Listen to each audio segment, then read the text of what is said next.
Okay, so hi friends, let's start with a new chapter, chapter 17, assessment and audit chapter. Normally this chapter is theoretical based. सिर्फ एक जगह पे practical question आने के chances हैं, but yes this chapters might be important for theory question, और यहाँ जाके बच्चों की बैंड बजने लगती है. ये 5-6 chapters, assessment audit, demand recovery, appeals revisions, advance ruling, ये 5-6 चैप्टर्स में से 20 से 25 नंबर का पेपर आता है.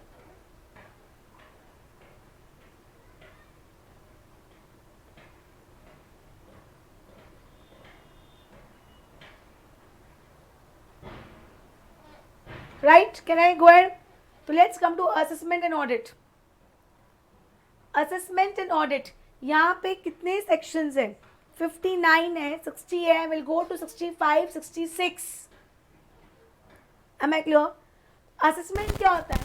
असेस करके टैक्स पे करना. You assess, you evaluate, you assess and then you pay the tax. Am I clear? तो यहाँ पे असेसमेंट पढ़ेंगे, फिर ऑडिट पढ़ेंगे. Getting my point? Self assessment का सेक्शन इज 59, प्रोविजनल असेसमेंट है under section 60. You have 2-3 summary assessment and you have best judgment assessment and then you have audit over here. Am I clear? तो क्या लिखा है? GST क्या है? Trust base. इनका कहना है हम आप पे विश्वास करते हैं. काय का विश्वास करते हैं? अगर विश्वास करते हो तो हमारा फिर आप हमारा असेसमेंट क्यों करने जाते हो? हमने जो बोला वही मान लो? नहीं, बस आ जाओ इधर. सिंपल है. सेल्फ, इनका कहना है we trust you and you can pay tax the way you want to, क्योंकि they can not evaluate on day 1 ना. तो क्या लिखा है?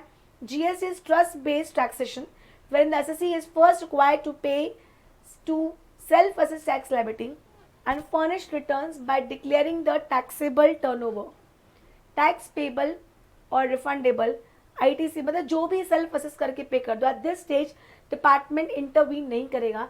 तो भैया 140 करोड़ की जनता के आप इंटरवीन करने जाओगे और आप बोलोगे हम बोलेंगे उतना टैक्स पे करो, तो आप तो बोल ही नहीं पाओगे. हम तो ऐश करेंगे, बल्ले बल्ले हो जाएगी हमारी. मैं कहूँ since the tax is self assessment there is need to put in place और robust audit mechanism in order to measure and ensure proper compliance. भैया अगर आप हम पे इतना विश्वास करते हो तो हमारा ऑडिट क्यों करते हो? मतलब सिर्फ बोलने की बात है. Clear? Am I clear till here? बोलो ना. ओके, तो लेट्स कम टू सेक्शन 59. बहुत से जो नोट्स मैंने इन चैप्टर्स के बनाए हैं, मैंने बहुत एफर्ट्स डाल के नोट्स बनाए, तो आपको और कुछ करने की ज़रूरत नहीं पड़ेगी. सेक्शन 59 किसकी बात करता है? Self assessment. Every registered taxable person. First of all, can you people define the term taxable person? Can you people define the term taxable person? जल्दी जल्दी जल्दी.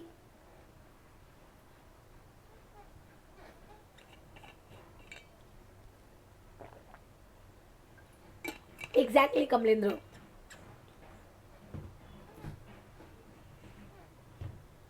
रजिस्टर्ड और liable to be registered. Am I clear?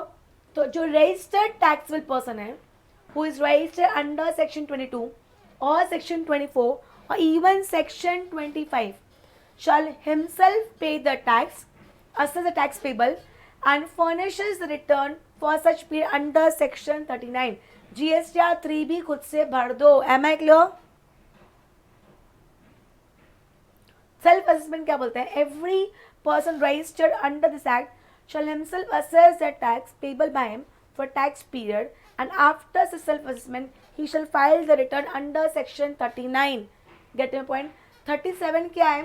GSTR 1. 38 क्या है? GSTR 2 and 39 क्या है? Returns. Yes or no?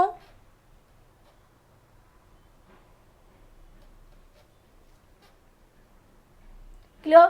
59 में कुछ भी नहीं. 59 में कुछ भी नहीं. आपने आपका खुद का, अगर आप रजिस्टर्ड पर्सन हो, रजिस्टर्ड टैक्सेबल पर्सन हो, तो आपको क्या करना पड़ेगा? खुद ही टैक्स असेस करो, खुद ही पे कर दो, खुद ही रिटर्न भर दो. Getting my point? Am I clear? Am I clear? Next section 60, आज ये लास्ट सेक्शन है क्योंकि उसके बाद अपने पास टाइम कम बचेगा, इसमें अपने को बहुत कुछ डिस्कस करना है. Provisional assessment. प्रोविजनल वर्ड हमारे लिए बहुत कॉमन है. अकाउंट्स में प्रोविजनल करते हैं ना, प्रोविजनल एक्सपेंसेस. जब मुझे मार्च मंथ का अकाउंट्स क्लोज करना है और मेरे पास एक बिल नहीं आया तो मैं प्रोविजनली खर्चे डाल देती हूँ. तो पहले पूरा डेप्थ में पढ़ते फिर टेबल जाके देखेंगे. Where the taxable person is enable to determine, से टैक्स पे करने के लिए मुझे क्या चाहिए, value and rate. Value and rate. तो अगर मैं वैल्यू डिटरमाइन नहीं कर पा रही हूँ या मैं रेट डिटरमाइन नहीं कर पा रही हूँ, मुझे वैल्यूएशन में इशू आ रहा है, मुझे क्लासिफिकेशन में इशू आ रहा है, मैं वैल्यू एंड रेट डिटरमाइन नहीं कर पा रही हूँ, नाइदर वैल्यू नॉट रेट, और एंड नहीं और है, राइट. तो I will make an application requesting, boss provisional assessment आपका राइट नहीं है, प्रोविजनल असेसमेंट आपका राइट नहीं है, आपको रिक्वेस्ट करना पड़ेगा. यू हैव टू रिक्वेस्ट कि क्या मैं प्रोविजनल असेसमेंट पे जा सकता हूँ, और उस रिक्वेस्ट एप्लीकेशन के साथ आपको डॉक्यूमेंट सबमिट करना पड़ेगा कि आप ये सपोर्ट करने के लिए कि आप वैल्यू डिटरमाइन क्यों नहीं कर पा रहे हो, आप रेट डिटरमाइन क्यों नहीं कर पा रहे हो. क्या लिखा है, application requesting provisional assessment. He may furnish an application in prescribed form stating therein the reason for payment of tax on a provisional basis along with documents in support of his request. Getting my point?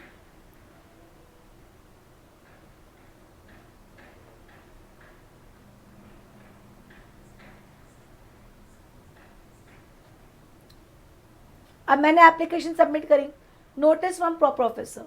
The proper officer on receipt of application issue a notice in the requiring the registered person to furnish additional information or documents in support of his request, and the applicant shall file reply to the notice and may appear in person if the said officer desires. तो मैंने application submit करी, मेरे application के बाद उनको लगता है कि दे वांट फर्दर डिटेल्स, तो मुझे नोटिस भेज सकते हैं कि यही इन्फॉर्मेशन और प्रोवाइड करो, या मुझे बोल सकते हैं आप साक्षात प्रस्थान करो, साक्षात दर्शन दो. मतलब तो या तो मैंने उनका जो नोटिस आया मैंने उस पर रिप्लाई कर दिया था, या साक्षात दर्शन दे दिए थे. एडवांस रूलिंग नहीं है मोहित, ये this is not advance ruling.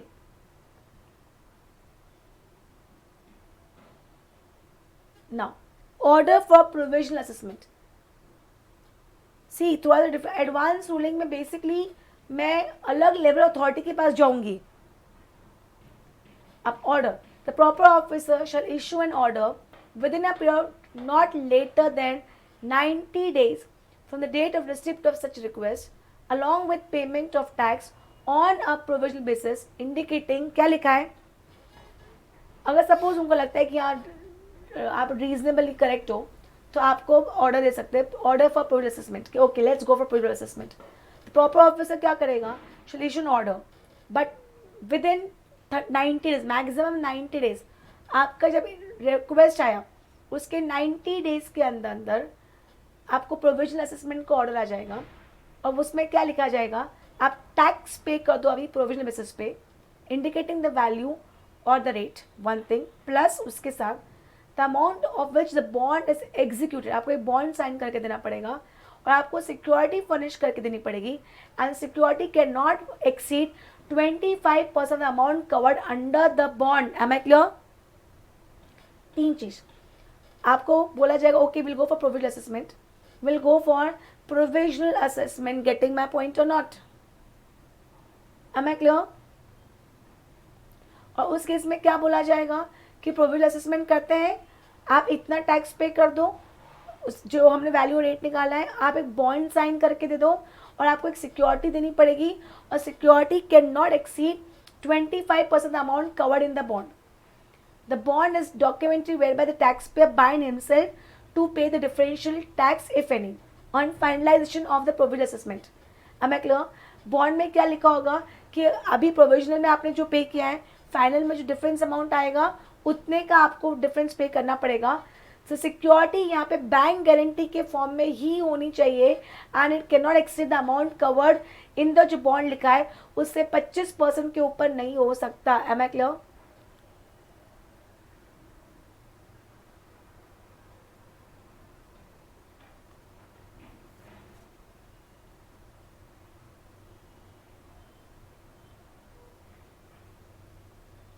Next, अब ये हुआ प्रोविजनल असेसमेंट, कहानी खत्म हो गई कि भैया मैंने एप्लीकेशन सबमिट करी, उनको फर्दर इन्फॉर्मेशन चाहिए थी तो उन्होंने मुझे नोटिस भेजा, उस नोटिस में मैंने रिप्लाई किया और मेरे एप्लीकेशन के 90 डेज के अंदर अंदर दे शुड से येस और नो, मतलब I thought wait order the proper authorization order within a period of 90 days, not later than 90 days from the receipt of such application. Getting me? Am I clear? अब provisional assessment का क्या होगा final example क्या दूं मैं सरोज, 1 लाख का bond sign करवाया तो 1 लाख का 25% कितना होता है 25,000, 25,000 के ऊपर आप सिक्योरिटी नहीं दोगे एंड 25,000 किस फॉर्म में होना चाहिए, सिक्योरिटी बैंक गारंटी के फॉर्म में होना चाहिए। क्लियर सरोज?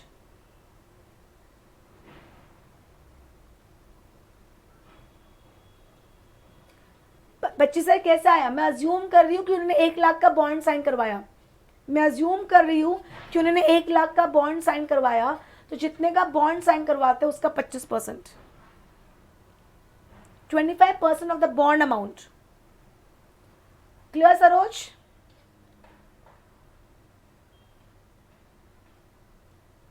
अपने को पता नहीं है तो बोले कि bond see they are the people जिनको थोड़ा रफली आइडिया होता है, तो उन्हें रफली तो एक प्रोविजनल असेसमेंट अपने से करवा लिया है और एक अमाउंट का साइन करवा लेते हैं।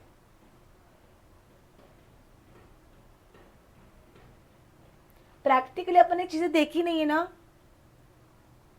नहीं, देखो बॉन्ड क्या होता है, the bond is a document where by the taxpayer bind himself to pay the differential tax if any payable on finalization of the provisional assessment. Bond में क्या है, bond is a document whereby the taxpayer bind himself, that is agrees to pay differential tax if any.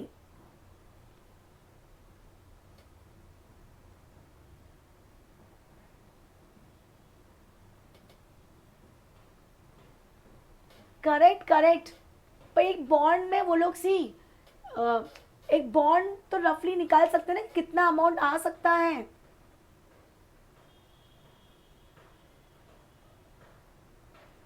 Payment नहीं किया है, आज हो सकता है मैं 2 लाख का साइन करवा लूं, 4 लाख का साइन करवा लूं, पर पे तो मुझे उतना ही करना पड़ेगा ना जितना कम है। सरोज सपोज आपने, अंडरस्टैंड करो, सपोज आपने टैक्स पे किया अभी, वेट अंडरस्टैंड करो, समझाती हूँ। सपोज आपने प्रोविजनल असेसमेंट में कितना पे किया अभी 1 लाख, अब मैंने बॉन्ड साइन करवा लिया 3 लाख का, सिर्फ साइन नहीं करवाया, पैसे थोड़ी लिए आपसे मैंने, पैसे थोड़ी लिए मैंने आपसे। अब ये 3 लाख मैंने कैसे निकाला होगा, मैंने ये सोच लिया कि मैक्सिमम इतनी क्वांटिटी है तो आज के दर में वैल्यू इतना है, रेट इतना है, तो हाईएस्ट अमाउंट का मैंने बॉन्ड साइन करवा लिया होगा। अब सपोज फाइनल असेसमेंट 1.5 लाख का आया तो आपने 1 पे कर दिया था, डिफरेंस कितना पे करना है आपको, 50,000 ही पे करना है। Getting my point? Bond sign करने का ये मतलब नहीं कि आपको 3 लाख पे करना है, बॉन्ड साइन करने का ये मतलब है कि मैंने आपको 3 लाख के अमाउंट तक बांध लिया है।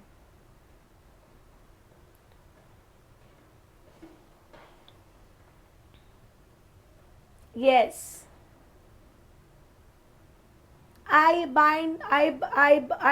agree to pay maximum up to 3 lakh rupees ऐसा, और इसका जो 25% होगा उतना बैंक गारंटी के फॉर्म पे सिक्योरिटी होनी चाहिए कि अगर एसएससी ने पे नहीं किया तो बैंक पे कर देगी। क्लियर? ओके, अब प्रोविजनल असेसमेंट हो गया मेरा,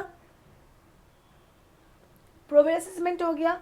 अब within 6 months the final assessment order has to be passed by proper officer within a period of 6 months from the date of communication of the order। Boss 6 महीने कहाँ से, जिस दिन आपको कम्युनिकेट क्या होता है, एक होता है date of issue of order और एक होता है date of communication of order.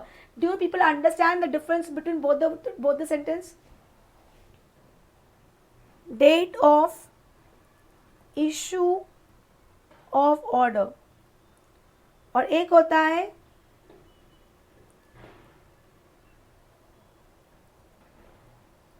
Date of communication of order.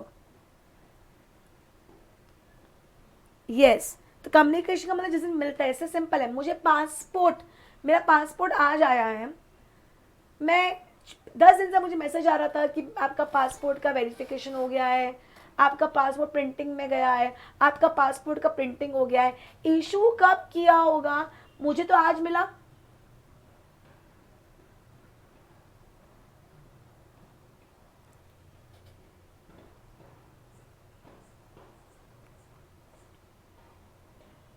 आ गया. यस और नो?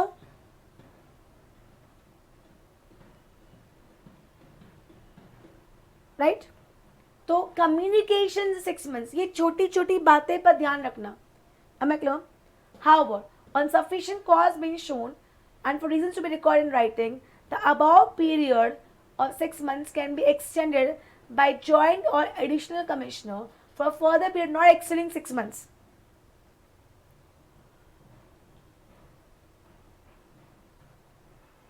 छह महीने को फर्दर 6 मंथ्स कर सकते हैं, पर वो फर्दर 6 मंथ्स कौन एक्सटेंड करेगा?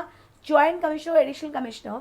पर ऐसे नहीं जब बस आपको मतलब डिपार्टमेंट कौन सफिशिएंट कॉज बीइंग शोन कि भैया डिले क्यों हो रहा है. सपोज नेक्स्ट 6 मंथ्स में भी नहीं हुआ, आपको और एक्सटेंशन चाहिए, तो और एक्सटेंशन के लिए आपको किसके पास जाना पड़ेगा? कमिश्नर के पास जाना पड़ेगा. And commissioner can not extended more than 4 years, मतलब 6 + 6 + 4 exactly 6 + 6 + 4 years. Am I clear? Months and years. Am I clear?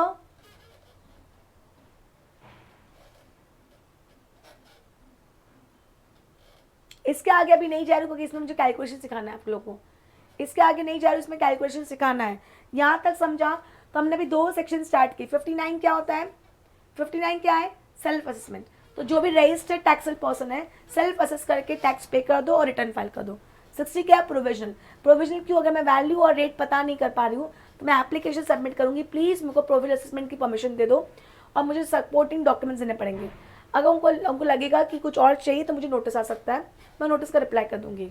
और मेरे रिक्वेस्ट के 90 डेज़ के अंदर अंदर they should order for provisional assessment.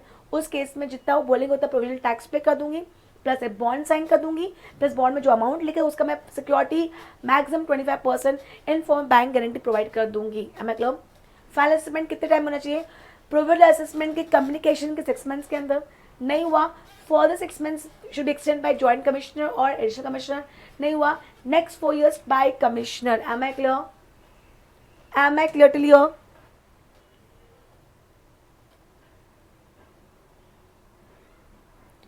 Mohit basically वही लॉजिक है ना. सी सिंपल लॉजिक है कि मैं प्रोविजनल में क्यों गई, या तो मुझे वैल्यूएशन समझ में नहीं आ रहा है या मुझे रेट समझ में नहीं आ रहा है. तो वैल्यू प्लेस बहुत लॉजिकल है. अगर आप मुझे आज रेट के लिए इंटर है कि इंट्रा है वो भी पता करना पड़ेगा ना, तो वो प्लेस सप्लाई से हो गया. सब कुछ आ जाएगा, लॉजिक समझो, सब कुछ आ जाएगा. I am not able to identify rate, तो रेट के लिए इंट्रा है कि इंटर है, रेट के लिए टाइम ऑफ सप्लाई, सब आ जाएगा. Clear? So I'll continue this chapter tomorrow and I'll complete this chapter tomorrow itself. Okay, take care. Bye-bye. Sayonara. Bye.